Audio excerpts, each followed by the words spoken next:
17-20 వేల బెడ్లతోటి హాస్పిటల్ ఈ రాష్ట్రం నిర్మిస్తుంటే వాటిని పైసాకి అరపైసాకి ఎకరానికి 100 రూపాయలకి లీజుకి ఇస్తాడంట.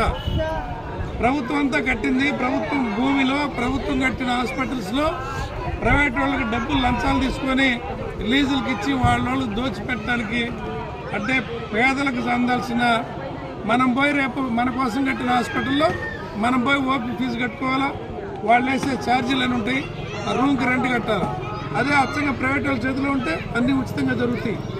పేదల కోసం జగన్మోహన్ రెడ్డి గారు ఆలోచిస్తే ఈ సొమ్ముని ఎట్ట దోచిపెట్టి వాళ్ళ దగ్గర ఎట్ట డబ్బులు తీసుకోవాలనేది చంద్రబాబు నాయుడు ఆలోచిస్తున్నాడు. పిల్లలందరికీ అబద్ధాలు చెప్పాడు ఉద్యోగాలు ఇస్తానని. చదువుకున్నారమ్మా మీరంతా, మీ అందరికి 3,000 కాడికి వస్తున్నాయా? పచ్చి మోసం కదా ఇది. జగన్మోహన్ రెడ్డి గారు చెప్తే అట్లా మాట తప్పుతాడా? ఇది మీరు అందరూ గ్రహించండి.